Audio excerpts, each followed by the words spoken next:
এমন কিছু করি নাই যে আমার কিছু হবে। তবে যা কিছু ঘটছে আমার লজ্জিত অন্যায়। আমি তো অন্যায় করি নাই। আমি তো অবিচার করি নাই। আমি সেনাবাহিনীর চিফ হিসাবে কোনো এমন কিছু করি নাই সমালোচিত হবে। এখন তাদের ভাইকে নিয়ে কথা হচ্ছে, ভাইদেরকে নিয়ে কথা হচ্ছে। এখন যদি প্রমাণিত হয়, আমি নির্ঘাত বলে দিতে পারি এটা প্রমাণ হবে না। যেহেতু চেয়ারম্যান বলে দিয়েছেন, ইটস ফাইন। সুতরাং আমি মনে করি দুদকের চেয়ারম্যান এই কথা বলে ভালোই করেছেন। তিনি আরেকবার আঙ্গুল দিয়ে বুঝিয়ে দিলেন যে এই চেয়ারটা সাধারণভাবে কাদের আসা উচিত। উনি আসছেন হয়তো আর কিছুদিন থাকবেন। আমরা আশা করব তারপর আর আমলা আসবেন না। প্রধানমন্ত্রীকে আমি বিশেষভাবে তার দৃষ্টি আকর্ষণ করে বলব, আপনি যদি মনে করেন দুদক মাথা উঁচা করবে, করবে। আপনি যদি মনে করেন মাথা উঁচা করবে না, করবে না। দেখুন ১ম কথা হচ্ছে সেনাপ্রধান নিয়ে। সেনাপ্রধান তো কেউ না কেউ হবেন। এখন যারা করা হয়েছে তিনি কি খুব একটা বেমানান? ভবিষ্যৎবাণী করা হয়েছে? না। তিনি কিন্তু মানে কর্মজীবনে ওনাকে মানানসই করা হয়েছে। মানানসই যাতে লাগে কয়েক করা বছর থেকে হয়েছে। ওনাকে সেই প্রস্তুতি নেওয়া হয়েছে যে ওনাকে মানানসই করা হবে। বিতর্কিত করার সুযোগ নেই। এইজন্য বিতর্কের সুযোগ নাই। তাকে করা হয়েছে এবং তিনি প্রফেশনাল। তিনি আত্মীয়। তিনি জেনারেল মোস্তাফিজ প্রাক্তন সেনাপতি মোস্তাফিজুর সাহেবের মেয়ের জামাই। কাজে এটা তো অপরাধ না তার। আত্মীয় হতেই পারে। আত্মীয় হইছে বলে কাজ পাবে না? এটা তো বলা যাবে না। বরঞ্চ বলেন যে তাকে যা করা হয়েছে সেটা ঠিক মতন হয়েছে কিনা এবং তিনি যোগ্য, দক্ষ এবং সব দিক দিয়ে ফিট তিনি এবং তিনি সিরিয়াস ছিলেন এবং তাকে এই পদে আনার জন্যই কিন্তু তাকে এভাবে তৈরি করা হবে। হ্যাঁ, তাকে তৈরি করা হয়েছে। যখন একজনকে তৈরি করবে তার মানে কি? তাকে একটা প্রস্তুতি দিচ্ছেন এবং তিনি এসেছেন এমন কোনো বিতর্ক নাই। এই বিতর্ক কে করতেছে? করতেছে টক শোতে করতেছে। আপনারা করতেছেন। কেন বিতর্ক করতেছেন? এখন আপনারা করুন। আপনার প্রতিষ্ঠানে আপনি একজনকে প্রধান বানাবেন। ৩ বছর আগে থেকে সেই তাকে আপনি প্রস্তুতি নিচ্ছেন যে তাকে প্রধান বানাবেন। অথচ তার থেকেও যোগ্য ব্যক্তি ছিল। তাকে কিন্তু আপনি প্রস্তুতি নিচ্ছেন না কারণ সে আপনার ফেভারে থাকবে না। এই লোকটা এখানে আপনার একটা ফেভারে থাকবে। বড় মিস্টেক হয়ে যাচ্ছে। সেনাপ্রধান কিন্তু choice of the prime minister. Mind it. জেনারেলের হুম। পরে কোন পদ, ব্রিগেডিয়ার পদের পর যতগুলো প্রমোশন আছে সব কিন্তু choice of the prime minister. এটা তো গভর্নমেন্ট। হ্যাঁ। এডিশনাল সেখানেই ইঙ্গিত করা হচ্ছে যে প্রাইম মিনিস্টারই অনেক আগে থেকে প্রস্তুতি নিয়ে রেখেছেন। ওনাকেই সেনাপ্রধান বানাবেন। এডিশনাল সেক্রেটারি পর সব পদ কিন্তু চয়েস অফ দ্য গভর্নমেন্ট। এগুলি বুঝতে হবে কিন্তু। আমরা কিন্তু ঢালাওভাবে বলে যাই, না, না, সেনাবাহিনী প্রধান কে হবেন না হবেন এটা সম্পূর্ণরূপে সরকারের প্রধান যিনি থাকেন, এটা তার একটা চয়েস থাকে এবং তিনি কাকে কিভাবে আনবেন দেখার ব্যাপার হচ্ছে ইনি কতটুকু সুপারসিড করেছেন। কিছু করেছেন কিনা করেন নাই। তাহলে আমি আলোচনা করবো কেন? আত্মীয় হতেই পারে। আমার সন্তান কি বড় হতে পারে না? হতে পারে। আমার ৩ টা মেয়ে তো বিশ্ববিদ্যালয়ের শিক্ষক। আজিজ এখন যদি আহমেদও বলেন তো আগে কিছু করেন মানে আগে কোনো কলঙ্ক ছিল না। কিন্তু পরে তো উনার মানে অনেক কিছুই বের হলো। শিক্ষক বলে কি তারা আগাতে পারবে না? বলা হবে প্রফেসর কলিমুল্লাহ সেলিম মেয়ে যদি শিক্ষক হয়, আরে বাবারে! তার ছেলে শিক্ষক হলো কেন? এগুলি সব আলতু-ফালতু কথা বাংলাদেশে কেন আসছে জানেন? বাংলাদেশটা হচ্ছে কি এখন অনেকগুলো বাচালের সংজ্ঞায় পড়ে গেছে। সেনাবাহিনীর চিফ কি হবেন এটা কোনো ব্যর্থ ঘটে নাই তো। তাকে তৈরি হতেই পারে তাকে। তাকে বিভিন্ন পদে রাখা হয়েছে, দেওয়া হয়েছে, একটা প্রস্তুতি হতেই পারে। ভালো তো। তাকে এখানে আনা হবে। এইজন্য অনেককে সরায় দেওয়া হয়েছে, বিভিন্ন পোস্ট নিয়ে যাওয়া হয়েছে। এটা হয়। এটা সব আমলে হইছে। আপনি কি মনে করেন যে এরশাদ সাহেবের চিফ অফ স্টাফ হইছে? এটা ব্যর্থ ঘটে নাই? ওখানে কিন্তু ছিল। এখানে প্রত্যেকটা জায়গায় কিন্তু হয়। এগুলো আমাদের দেখার ব্যাপার আছে কিন্তু। সবসময় যে একদম ওইটাই হবে ক্যাবিনেট সেক্রেটারি কি হবে? এটা কি choice of the prime minister? এটা কি বলতে হবে সিনিয়রিটি ব্যক্তি? এখানে সিনিয়রিটির ব্যাপার না তো। প্রধানমন্ত্রী যাকে মনে করবেন এই যোগ্য তিনি হবেন কিন্তু। শীর্ষ পদগুলি কখনো কিন্তু সবসময় রাজনীতি সরকার প্রধান যেটা ভালো তারাই সরকার যেটা মনে করে সেটাই হবে। এখানে আলোচনার কোনো সুযোগ নাই কিন্তু। আপনি দেখবেন যাকে করা হয়েছে তার ট্র্যাক রেকর্ডটা কি খারাপ? তিনি কি বিতর্কিত? প্রফেশনাল লাইফে কি তিনি বিধ্বস্ত? যদি হয় সেক্ষেত্রে আলোচনা হতে পারে। শুধুমাত্র আত্মীয়তার কারণে হতে পারবে না এটা কোনো যুক্তি হলো নাকি? তাহলে পৃথিবীতে অনেক দিন আগাইতে পারবেন না। এখন মারুফ ক্যাপ্টেন মারুফের ছেলে যদি ক্যাপ্টেন হতে যায়, না, না, তার ছেলে ক্যাপ্টেন ছিল উনি ব্রিগেডে কেন হবেন? এটা বলা যাবে না।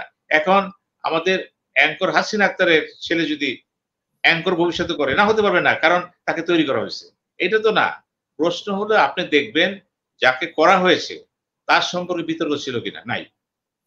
জেনারেল ওয়াকার কিন্তু অনেকটা সচেতন দিয়েছে এবং তিনি স্থির ছিলেন, চুপচাপ থাকতেন এবং তাকে এখানে যখন সিদ্ধান্ত হয় ওখানেও বলা হলো একটা সম্ভাবনা আছে। এই সম্ভাবনা কে? এই পদে কে বসবেন? সম্পূর্ণ প্রধানমন্ত্রী। যেমন ধরেন বিমান বাহিনীর প্রধান হয়েছিলেন সেনানিবাস মেয়ের জামাই। এটা কি এটা বলবেন না হওয়া উচিত না? তার আত্মীয়? এগুলি বলা যাবে না কিন্তু। এগুলি বাংলাদেশে কেন হচ্ছে জানেন? আমরা সবকিছুতে খুঁত খুঁজি কিন্তু। এটা না খুঁজে বলেন যখন যাকে যেখানে নেওয়া হয় ওই পদগুলো সম্পর্কে দেখবেন যে বিতর্কিত কিনা। যেমন ধরেন জেনারেল আজিজের কথা বলেন। আজিজ যখন আসলো ট্র্যাক রেকর্ডটা দেখেন। এখন এর আগে যিনি ছিলেন, বর্তমানে যিনি আছেন, ট্র্যাক রেকর্ডটা দেখেন। কয়জন সেনাবাহিনী প্রধান বিতর্কিত হয়েছিল? বেলাল কি হয়েছিল? এরশাদ সাহেবের পরে যে লাতিফ হয়েছিল, মুস্তাফিজ হয়েছিল, অনেকে তো আসছে। হয় নাই তো? যে করিম ভুঁইয়া হয়েছিল? হয় নাই। ২-১ জনের ক্ষেত্রে ব্যর্থ করতেও পারে। সেটা যেমন মঈন। মঈনকে তো বিএনপি কতজন ডিঙিয়েছে? ক্যাপ্টেন মারুফ বলতে পারবে। ওইখানে কিন্তু স্বজনপ্রীতি হয়েছে। স্বজনপ্রীতি মানে কি আত্মীয় মানে কি? স্বজনপ্রীতি তো আত্মীয় বাইরেও হতে পারে। কাজে আমরা স্বজনপ্রীতি বলতে যে সংজ্ঞাটা দেই, এটা কিন্তু ঠিক না। এটা ভুল সংজ্ঞা কিন্তু। এইটা আমরা বলি, জোর করে বলি কিন্তু। আত্মীয়তার বলয়েতে সংজ্ঞা দিয়ে যদি আমরা কাউকে আটকায় দিতে চাই, এটা অবিচার হবে কিন্তু। অনেক ক্যাপ্টেন মেজর আছে যাদের পিতা-মাতা জেনারেল ছিলেন, আর্মি চাকরি করতেন। তারা কি প্রমোশন পাবে না? অনেক অফিসার আছে যাদের সচিব আছেন, যাদের ভাইয়েরা বা আত্মীয়রা নিচের পদে আছেন। তারা প্রমোশন পাবে না? এইটা তো ধরনের কথা হলো না। এইগুলি বিতর্ক বরঞ্চ করেন যিনি এসেছেন জাতি তার কাছে কি আশা করে? সামনে চ্যালেঞ্জ আছে কিন্তু। এই গভর্নমেন্ট যে সময়টা নিয়েছে, এই সেনাবাহিনীর পুরো ৩ বছর থাকবেন। হতে পারে আরেক এক্সটেনশন পেতে পারেন, নাও পেতে পারেন। এলপিএফ থাকবেন। কাজে ওই দিকে তাকান। ওই চ্যালেঞ্জ গুলোর সাথে তিনি কতটুকু সামঞ্জস্য বিধান করবেন। তিনি কতটুকু সংবিধানকে সমুন্নত রাখবেন। তিনি কতটুকু ডিফেন্স ফোর্সকে আলোকিত করতে পারবেন। সেটি দেখার বিষয়। সুতরাং আমি মনে করি এই অ্যাপয়েন্টমেন্ট নিয়ে বিতর্কের সুযোগ নাই। ধন্যবাদ। জেনারেল আজিজ একটা পদে ছিলেন, গুরুত্বপূর্ণ পদ এবং সেই পদের একটা ভার ছিল। যখন তাকে পাসপোর্ট করা হয়, বলা হচ্ছে তিনি প্রফেসর করেছেন। করতে পারে বাংলাদেশের মতো জায়গায় কিন্তু প্রফেসর সোজা, অত্যন্ত সোজা। কারণ প্রফেসর করিমুল্লাহ যদি মনে করে কোন একটা ব্যাপারে একটা হাত দিবেন, দিতে পারেন। কারণ তার যে পজিশন, ভাবমূর্তি আছে, তিনি কিন্তু সহযোগিতা করতে পারেন। এখন বুঝে করেন না করেন করতে পারেন কিন্তু। আজিজ যেহেতু তার ২ ভাই, এটা ধরে নিতে হবে যে কাজটা সহজ হয়। এই কাজের পিছনে একটা প্রভাব ছিল। এখন প্রভাবটা কি আজিজ সরাসরি করেছে না অন্যের মাধ্যমে করেছে বোঝা মুশকিল। এখন দুদকের চেয়ারম্যান জনাব মইনুদ্দিন যে কথা বলেছেন, আমি দেখলাম তিনি বলেছেন এখানে জেনারেল আজিজের পরাজয়। উনি অতি সরল সোজাভাবে কথা বলেছেন। দুদকের চেয়ারম্যান হিসাবে অনেক সময় কিন্তু কথাবার্তা কিন্তু আরেকটু সস্তা। কারণ ইতিমধ্যেই দুদক কিন্তু এই পাসপোর্ট কিভাবে হলো সেই ব্যাপারে তিনিও বলেছেন, তদন্ত করতে বলেছেন, পাসপোর্ট অফিসকে বলেছেন, যারা দিয়েছে নির্বাচন কমিশনকে তারা বলেছেন এই আইডি কার্ডের ব্যাপারে দেখেন কি হয়েছে। যদি দেখা যায় এই পাসপোর্টটা স্বাভাবিক প্রক্রিয়া হয়নি, এটা অস্বাভাবিক হয়েছিল। প্রশ্ন আসবে এই অস্বাভাবিকতা কিভাবে হলো? এটা কি অর্থের বিনিময় হয়েছে নাকি এটার পিছনে শক্তি ছিল? তখনই শুরু হবে কিন্তু। এটা কিন্তু একটা এই মুহূর্তে বলা যাবে না যে জেনারেল আজিজের সম্পর্ক আছে কি নাই। একটা জিনিস তদন্ত করার আগেই যদি মন্তব্য করে দেন, তদন্ত এখানেই শেষ। আমি মনে করি দুদকের চেয়ারম্যান বা দুদককে বক্তব্য দেওয়ার ক্ষেত্রে বিশেষ করে এই ধরনের সেনসিটিভ ইস্যুতে একটু সতর্ক হওয়া প্রয়োজন। কারণ তাদের একটি বক্তব্য একটি মহাসত্যকে চাপা দিতে পারে। একটি বক্তব্য একটি মহা অসত্যকে প্রকাশ করে দিতে পারে। আমি আশা করি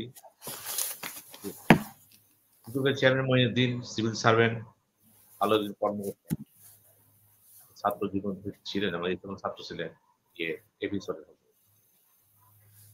সেই ক্ষেত্রে তার সাথে ব্যক্তিগত পরিচয় আছে। আমি মনে করি তিনি যে অ্যাঙ্গেলের কথাটা বলেছেন, এখন কোন অ্যাঙ্গেল নেই। অ্যাঙ্গেল একটাই, দুদক দেখতেছে সম্পৃক্ত আছে কি নাই। শেষ। আমি যদি বলে দেই সম্পৃক্ত নাই, দুদকের কোন অফিসার নাই, এর উপর হাত দিবে। এইভাবেই কিন্তু বড় বড় ঘটনাগুলো ধামাচাপা পড়ে যেতে পারে। আমি আবারও বলছি, দুদকের চেয়ারম্যান হিসাবে তার একটু সচেতন হওয়া উচিত ছিল। এই মুহূর্তে কথা বলবো কি বলবো না। যেমন স্বরাষ্ট্রমন্ত্রী যদি বলে দেন, এটার সাথে তাদের কোন সম্পর্ক নাই। পুলিশের তদন্ত যা হওয়ার তাই হবে। আইজি বলে দেন, যা হওয়ার তাই হবে। আমাদের দেশে কিন্তু এই জিনিসগুলি অহরহ হচ্ছে। হচ্ছে বলেই তো আমরা ভয় পাচ্ছি। কেন ভয় পাচ্ছি? কারণ জেনারেল আজিজের সম্পর্কে যে কথাগুলো আশা আলী বলেছেন, আমি এমন কিছু করি নাই যে আমার কিছু হবে। তবে যা কিছু ঘটছে আমার লজ্জিত অন্যায়। আমি তো অন্যায় করি নাই। আমি তো অবিচার করি নাই। আমি সেনাবাহিনীর চিফ হিসাবে কোনো এমন কিছু করি নাই সমালোচিত হবে। এখন তাদের ভাইকে নিয়ে কথা হচ্ছে, ভাইদেরকে নিয়ে কথা হচ্ছে। এখন যদি প্রমাণিত হয়, আমি নির্ঘাত বলে দিতে পারি এটা প্রমাণ হবে না। যেহেতু চেয়ারম্যান বলে দিয়েছেন, ইটস ফাইন। সেই ক্ষেত্রে শুধু এটুকুই বলবো, আবারও বলবো, বিভিন্ন গুরুত্বপূর্ণ পদে যারা বসে আছেন সংস্থার চিফ বা সংস্থা, আপনারা যে যেখানেই থাকেন, রাষ্ট্রীয় চেয়ারটা পাবলিক চেয়ার কিন্তু। পাবলিকের সেন্টিমেন্ট, পাবলিকের আবেগ বুঝতে হবে কিন্তু আপনার। কারো খুশি করার প্রয়োজন নেই। আপনার চেয়ারটা এত বড়, দুদকের চেয়ারম্যান যদি মনে করে মাথা উঁচু করে দাঁড়াবে, দন্তহীন বাঘ না, যেটা আগে একজন বলেছেন, তিনি পারেন। তিনি ইচ্ছা করে বাংলাদেশ কাঁপায় দিতে পারেন। যে দুর্নীতি কাহাকে বলে আমি দেখাই দেবো। পারেন তো। এখন যদি না দেখান, তার ব্যাপার কিন্তু। আবার কথা আছে, ইচ্ছা করলে পারবেন না। কারণ কাঠামোর এমন করে রাখা হয়েছে যে প্রতিনিয়ত তাকে নির্ভরশীল হতে হয়। ওই যে একটা কমিশন আছে, তাকে কথা দিতে হয় কিন্তু। কমিশনে কারা আছে? দুদকের চেয়ারম্যান কে হয়? এই চেয়ারম্যান কেন আমলা হবে? কমিশনে কেন আমলারা আসবে? আমলারাও সচিবালয়ে থাকবে, বিভিন্ন পদে থাকবে। কিন্তু দেখা যাচ্ছে যে সমস্ত পদে যারা আসেন, স্বভাবত কারণেই একজন আমলা আসলে আমরা বিচার করবেন না। দুদকের যে সমস্ত পদগুলো আছে, এডিশনাল ডিজির পদগুলো, যেখানে সিভিল সার্ভেন্ট আসতেছে কিন্তু। এখন সিভিল সার্ভেন্ট আইসা এডিশনাল সেক্রেটারি পদ, তিনি সচিব কাজ করতে পারবেন না। আপনি গোড়ায় হাত দেন। দুদককে পুনর্গঠন করতে হলে সবচেয়ে বড় দুদকের নিজস্ব কাঠামো থাকতে হবে। নিজস্ব রিক্রুটমেন্ট থাকতে হবে এখানে। এবং এই রিক্রুটমেন্ট চেয়ারম্যান রিক্রুটমেন্ট থাকতে হবে এখানে। অথবা দেশের বিখ্যাত কোনো ব্যক্তি, যার স্বনামধন্য ব্যক্তি, যার ইমেজ আছে, সে এখানে বসবে। কোন আমলা সচিব এখানে বসবে। আমলা সচিব মানে কি? জীবনে কোনো না কোনো সময় তিনি অনৈতিক কাজ করতেন, ইচ্ছা অনিচ্ছা করতেন। কাজে একবার যদি করেন, দ্বিতীয়বার করার ব্যাপার না তো। এই যে কম্প্রোমাইজিং পার্সোনালিটি, এখানে বসবে না কিন্তু। মেম্বার হবে না, ডিজি হবে না। সুতরাং আমি মনে করি দুদকের চেয়ারম্যান এই কথা বলে ভালোই করেছেন। তিনি আরেকবার আঙ্গুল দিয়ে বুঝিয়ে দিলেন যে এই চেয়ারটা সাধারণভাবে কাদের আসা উচিত। উনি আসছেন হয়তো আর কিছুদিন থাকবেন। আমরা আশা করব তারপর আর আমলা আসবেন না। প্রধানমন্ত্রীকে আমি বিশেষভাবে তার দৃষ্টি আকর্ষণ করে বলব, আপনি যদি মনে করেন দুদক মাথা উঁচা করবে, করবে। আপনি যদি মনে করেন মাথা উঁচা করবে না, করবে না। নির্ভর করতেছে সম্পূর্ণরূপে সরকার প্রধানের উপরে। কারণ আমাদের দেশে যাই কিছু ঘটে, সবকিছু কিন্তু একজাক্ট নির্বাচিত হয় সরকার প্রধান। যদি কোনো অ্যাপয়েন্টমেন্ট হয়, ওইখান থেকে হয়, বাতিল হলে ওইখান থেকে হয়। কাজে সমস্ত দায়-দায়িত্ব একদম নিতে হবে তিনি প্রধানমন্ত্রী শেখ হাসিনা। কারণ রাষ্ট্র চলছে ঠিক তার নির্দেশে। তিনি হচ্ছেন সূর্য, যে সান। তারই ঘিরে কিন্তু গ্রহ নক্ষত্র ঘুরতেছে, উপগ্রহ ঘুরতেছে। এবং এইটা কিন্তু এমন একটা সমস্যা হয়ে গেছে এখন, যে এখন এই গ্রহ নক্ষত্রগুলো নিজস্ব অস্তিত্ব হারাইছে এবং তাদের ভিতরে কোনো আলোও নাই। রাষ্ট্র পুরা কাঠামোটা হয়ে গেছে একক কেন্দ্রিক। এই ক্ষেত্রে আবারও বলছি, বেনজিরের যেমন বিচার শুরু করবে, দুদক চেষ্টা করতেছে, করবে। জেল আজিজের ক্ষেত্রে কিন্তু শুরুতেই কিন্তু তাকে ইনডেমনিফাই করে দেওয়া হয়েছে। এটা না করলেও পারতেন। সম্ভবত জেল আজিজও বিব্রত বোধ করতেছেন। কারণ তিনি হয়তো এতটা চান নাই যে শুরুতেই আমাকে এরকম করেন। কারণ তিনিও চাচ্ছেন প্রক্রিয়ার ভিতর থেকে আমি বেরিয়ে আসতে চাই। আমি প্রমাণ করতে চাই যতটা গুজব ছড়িয়েছে বা যে অপবাদ আছে, আমি ততটা অপবাদের আমি করি নাই। এবং তিনিও চাচ্ছেন এখন স্বচ্ছতা প্রমাণ করার জন্য যতদূর সম্ভব। ধন্যবাদ।